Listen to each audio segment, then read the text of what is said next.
नमस्कार मित्रों।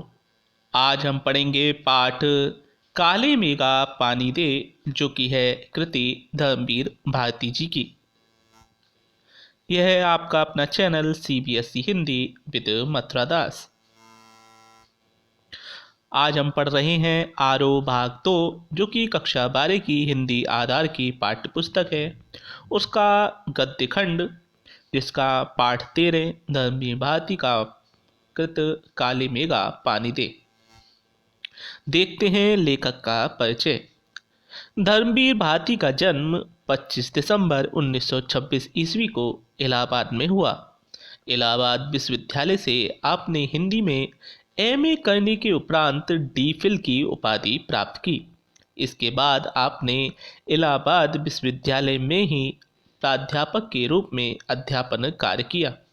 आपने मुंबई से प्रकाशित प्रसिद्ध साप्ताहिक धर्मयुग का संपादन भी किया। आप प्रतिभा संपन्न विचारक एवं कथाकार रहे। आपका देहावसान सन 1997 ईस्वी को हो गया। देखते हैं आपकी रचनाएं। उपन्यास है गुनाहों का देवता और सूरज का सातवां घोड़ा। नाटक है अंधा युग, नदी प्यासी थी। कहानी संग्रह है बंद गली का आखिरी मकान। आखिरी है ये, छोटी की मात्रा आई, आखिरी मकान। काव्य ग्रंथ है ठंडा लोहा। 7 गीत वर्ष कनुप्रिया। निबंध संग्रह है ठेले पर हिमालय, पश्यंती और अनकहनी। देखते हैं साहित्यिक विशेषताएं। साहित्य विशेषता नहीं है, साहित्यिक विशेषताएं हैं। आपकी प्रारंभिक कविताएं शौर्य और भावुकता से उत्प्रेरित रहीं। आपके काम में लोक परिवेश के उल्लास के स्थान पर सूनापन है। आपने समाज की विद्रुपता पर बड़े करारे व्यंग किए हैं। आपने एक सीमित जीवन दृष्टि को स्वीकार किया, अतः मूर्तता और पारदर्शिता की कमी नहीं रही। आपकी भाषा साहित्यिक, रोचक और सरस है। सभी प्रकार के शब्द, तत्सम, तद्भव, देशज, विदेशी, सभी का आपने अपने साहित्य में प्रचुर मात्रा में प्रयोग किया है। सम्मान व पुरस्कार। आपको सन 1972 ईस्वी में भारत सरकार ने पद्मश्री की उपाधि से अलंकृत किया। व्यास सम्मान आप भी प्रदान किया गया। इसके अतिरिक्त समय समय पर साहित्य से जुड़े विभिन्न पुरस्कारों से भी आप सम्मानित किए गए। अब देखते हैं पाठ का सारांश। काले मेघा पानी दे। यह पाठ लेखक धर्मवीर भारती द्वारा रचित एक संस्मरण है। प्रस्तुत पाठ में विज्ञान और सामाजिक रीति रिवाजों के बीच की बहस को उजागर किया गया है। लेखक स्वयं विज्ञान का अनुसरण करने वाला है, लेकिन सामाजिक रीति रिवाजों का भी अपना महत्व है। भारतीय समाज उत्सव प्रिय समाज है। उसका मानना है कि जब किसी चुनौती का निराकरण विज्ञान नहीं कर पाता, इसका भी उपाय समाज ढूंढने का प्रयास करता है। प्रस्तुत पाठ में सूखा पड़ जाने पर इंद्र सेना नामक एक बच्चों की टोली घर घर जाकर पानी मांगती थी। माना जाता था कि इससे इंद्रदेव प्रसन्न होते हैं और वर्षा कर देते हैं। लोगों को इस पर पूरा विश्वास था, लेकिन लेखक वैज्ञानिक विचारधारा का होने के कारण इसे अंधविश्वास मानता था। लेखक से पड़ोस की एक जीजी का पुत्रवत मोह था। लेखक भी उन्हें माँ के समान ही सम्मान देता था। उनका मानना था कि यह रीति रिवाज वैज्ञानिक न होते हुए भी समाज के किसी धर्म, संप्रदाय या लिंग को अपमानित नहीं करते।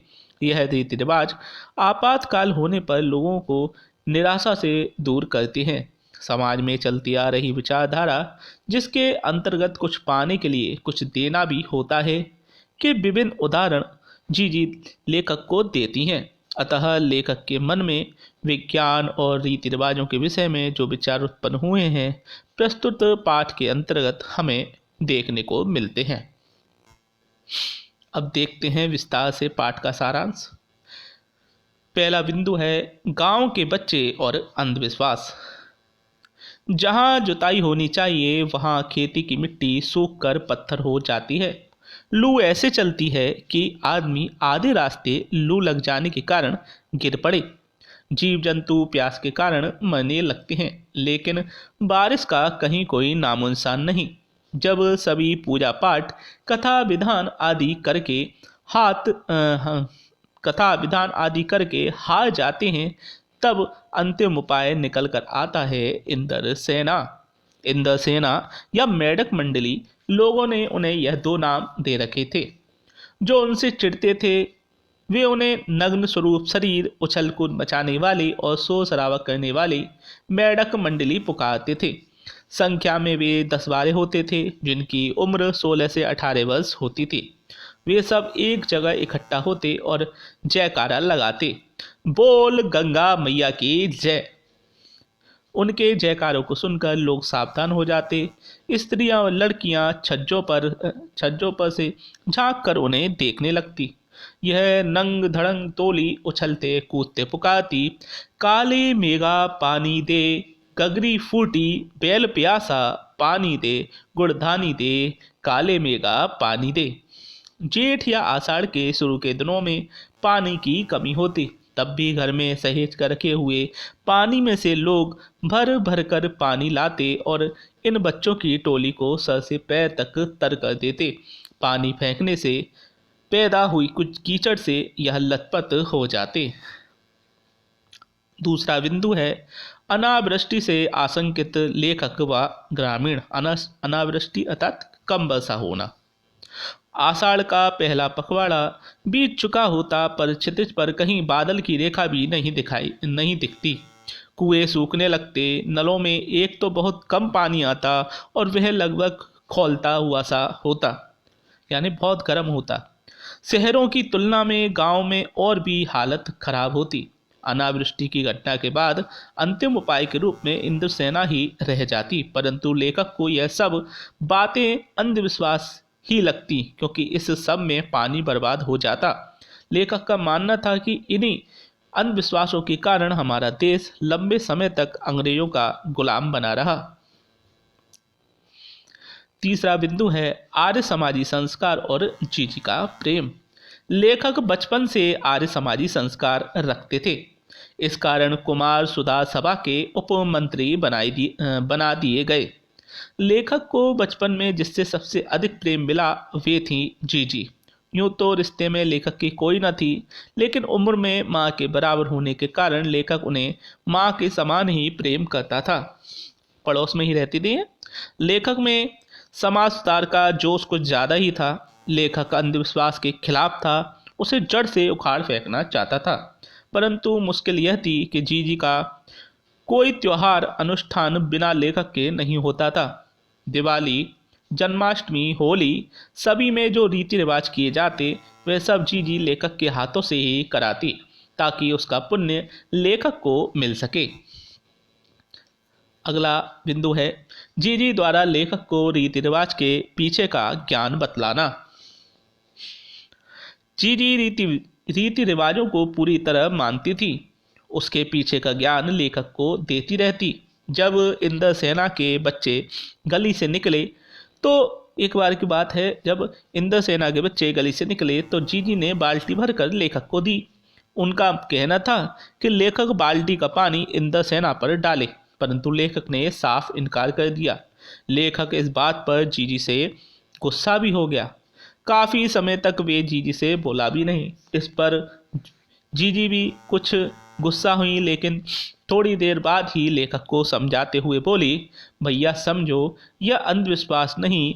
यदि हम थोड़ा सा पानी अर्घ के रूप में देंगे तब इंद्र भगवान हमें प्रसन्न होकर वर्षा के रूप में बहुत सारा पानी लौटाएंगे। जो चीज़ें मनुष्य पाना चाहता है उसे पहले देना चाहिए, नहीं तो पाएगा कैसे। वे उदाहरण देते हुए बतलाती हैं कि प्राचीन समय में ऋषि मुनि दान को सबसे ऊंचा मानते थे। बिना त्याग के दान होता नहीं। यदि करोड़ों में से 2-4 रुपये दे दें तो क्या त्याग किया। त्याग तो वह है कि कोई वस्तु आपके पास बहुत कम हो, तब भी आप अपनी ज़रूरत पीछे रख कर दूसरों के कल्याण के लिए उसे त्याग सकें। उसी का फल हमें मिलता है। लेखक जीजी की बातों को लगातार नकारता रहा, फिर भी जीजी उसे प्रेम से सारी बातें समझाती रही। जीजी दूसरा उदाहरण देती हैं कि यदि 30-40 मन अन्न उगाना है तो किसान 5-6 सेर अच्छा गेहूं अपनी जमीन में क्यारियां बनाकर फेंक देता है, उसे बुवाई कहते हैं। उसी प्रकार हम अपना पानी गली में रोपेंगे तो सारे शहर कस्बे गांव पर बादलों की फसल आ जाएगी। ऋषि मुनियों का कहना है, पहले खुद दो तब देवता उसे 100 गुना 1000 गुना करके लौटाएंगे। वह गांधी जी की बात का उदाहरण देती हैं कि यथा राजा तथा प्रजा। सिर्फ यही सच नहीं, सच तो यह है कि यथा प्रजा तथा राजा। जैसी प्रजा होगी वैसा ही राजा कार्य कर सकेगा। गांधी द्वारा चलाए एक राष्ट्रीय आंदोलन में जीजी का लड़का लाठी खा चुका था। तब से वे गांधी की बात अक्सर करती रहती थी, उनकी बातों का उदाहरण देती रहती थी। पांचवा बिंदु, लेखक का मानसिक द्वंद्व। लेखक के मन में जीजी की त्याग करने वाली बात आज भी घूमती रहती है। इन बातों को लगभग 50 से अधिक वर्ष होने को हैं, परंतु यह ज्यों की त्यों लेखक के मन पर दर्ज है। कभी कभी कुछ संदर्भ में यह बातें लेखक के मन को कचोट जाती हैं। उनके मन में विचार आता है कि आज हम देश के लिए क्या कर रहे हैं। जनता हर क्षेत्र में बड़ी बड़ी मांगे करती है, त्याग के लिए एक व्यक्ति आगे नहीं आता। स्वार्थ ही एकमात्र लक्ष्य रह गया है। लोग भ्रष्टाचार की बातें करते हैं, परंतु अपने दायरे में हम सभी उसी भ्रष्टाचार के अंग तो नहीं बन गए। काले मेघा के दल उमड़ते हैं, पानी झमाझम बरसता है, फिर भी गगरी फूटी की फूटी और प्यासी की प्यासी रह जाती है। अर्थात जो गरीब और बेबस है उस तक आवश्यक वस्तुएं नहीं पहुंच पाती। आखिर यह स्थिति कब बदलेगी? लेखक जीजी की त्याग की बातों को अक्सर याद करता है। तो यह था पाठ काले मेघा पानी दे। अब देखते हैं पाठ से हमने क्या विशेष जाना। तो पहला बिंदु है, ग्रीष्म ऋतु की विषम परिस्थितियों का यहाँ चित्रण किया गया है। हमने बहुत अच्छे से देखा इसको। ग्रामीण रीति रिवाजों का क्या महत्व है इसकी जानकारी मिलती है। अलग अलग क्षेत्रों के अलग अलग रीति रिवाज होते हैं, तो इस विशेष क्षेत्र की रीति रिवाजों से आज हम अवगत हुए। तीसरा बिंदु है, जीजी और लेखक का आत्मीय प्रेम दिखाया गया है कि कैसे आप रिश्ते में ना होते हुए भी आप में कैसे आत्मीय प्रेम होता है। विज्ञान और अंधविश्वास पर चर्चा का एक अच्छा उदाहरण देखने को मिला है। और पांचवा बिंदु, रीति रिवाजों के पीछे का रहस्य भी उद्घाटित किया गया है, यानी कि विज्ञान के साथ जो रीति रिवाज हैं उनको भी जो है स्पष्ट किया गया है, उनका रहस्य खोला गया है। तो यह था पाठ धर्म विवादीकृत काले मेघा पानी दे, और आप देख रहे थे अपना channel CBSE Hindi with Mathura Das. हमें हमारा वीडियो आपको कैसा लग रहा है ज़रूर बताएं, कमेंट्स करें, और अच्छा लगता है वीडियो तो लाइक शेयर अवश्य करें, ज़्यादा से ज़्यादा लोगों तक हमारे इस वीडियो को पहुंचाएं। फिर मिलेंगे नए वीडियो के साथ। धन्यवाद।